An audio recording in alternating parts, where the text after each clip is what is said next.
এত মজার একটা খাবার যদি বিকেলে নাস্তার টেবিলে থাকে তাহলে যেন নাস্তার টেবিলটা জমে ওঠে। আর সেটা যদি হয় মেয়ের হাতের তৈরি তাহলে তো কোনো কথাই নেই। হ্যালো এভরিওয়ান, আসসালামু আলাইকুম। Welcome to my another blog video. এখানে রসুন কুচি, পেঁয়াজ কুচি, কাঁচামরিচ কুচি, টমেটো কুচি, বাঁধাকপি কুচি, আলু কুচি করে নেওয়া হয়েছে এবং মুরগির বুকের মাংসটা কিমা করে নেওয়া হয়েছে ব্লেন্ডারে, সাথে অ্যাড করে দেওয়া হয়েছিল গোলমরিচের গুঁড়ো। এখন তেলের মধ্যে প্রথমে রসুন কুচি দেওয়া হয়েছে, এরপর পেঁয়াজ কুচি দিয়ে একটু ভালোভাবে নেড়ে চেড়ে নেওয়া হচ্ছে। এরপর এখানে অ্যাড করে দেওয়া হচ্ছে কাঁচামরিচ কুচি। এগুলো দিয়ে একটু ভালোভাবে তেলের মধ্যে ভেজে নেওয়া হচ্ছে। এই পর্যায়ে দেওয়া হচ্ছে মুরগির সেই মাংসের সেই কিমাটা দিয়ে একটু ভালোভাবে নেড়ে চেড়ে নেওয়া হচ্ছে। এরপর এখানে অ্যাড করে দেওয়া হচ্ছে স্বাদ মতো লবণ। লবণটা দিয়ে আবারও ভালোভাবে নেড়ে চেড়ে নেওয়া হচ্ছে।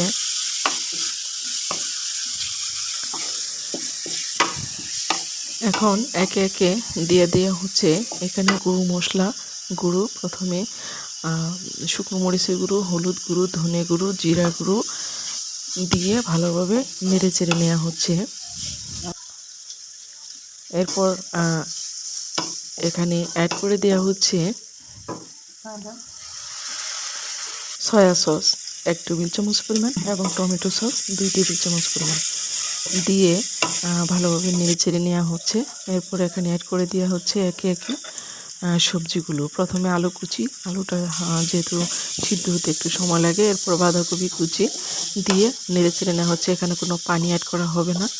তো এই ক্ষেত্রে চুলোর জালটা একেবারেই লোতে থাকবে।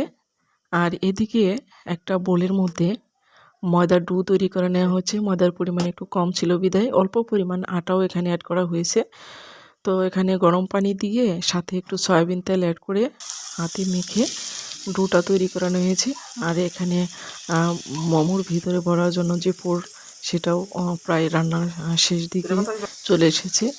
নামানোর আগে একটু টমেটো কুচি দিয়ে ভালোভাবে নেড়ে চেড়ে নেওয়া হচ্ছে। আর এই রান্নাটা যখন হচ্ছিল এর ঘ্রাণটা এত সুমিষ্ট ছিল যে খাবার স্বাদটাই কিন্তু বোঝা যায় যে খাবারটা পারফেক্ট হয়েছে কিনা। তো খুবই মজাদার হয়েছিল। এখন ধনেপাতা কুচি দিয়ে ভালোভাবে নেড়ে চেড়ে চুলা থেকে নামিয়ে নেওয়া হচ্ছে। কালারটা দেখেন কত পারফেক্ট হয়েছে, খেতেও কিন্তু খুবই মজাদার হয়েছিল। আর এখানে একে একে মোমো তৈরি করার জন্য রুটি তৈরি করে নিয়ে হচ্ছে। আমার মেয়ে বুদ্ধি দেখে আমি আশ্চর্য হয়ে গেলাম। রুটি তৈরি করতে পারে না বিধায় সে কী করেছে, এবড়ো থেবড়ো করে আবার একটা কিছু দিয়ে গোল গোল করে কেটে নিয়েছে বয়ামের মুখা দিয়ে। তো এবং মোমোগুলোও দেখুন কত সুন্দর হয়েছে।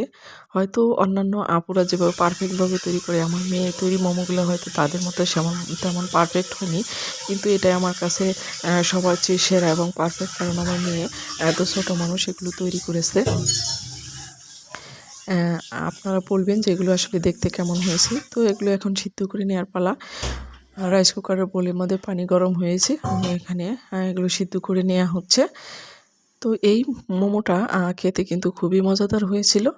আর আমার ভিডিওটা যদি আপনাদের ভালো লেগে থাকে তাহলে অবশ্যই লাইক, কমেন্ট এবং শেয়ার করবেন। আল্লাহ হাফেজ।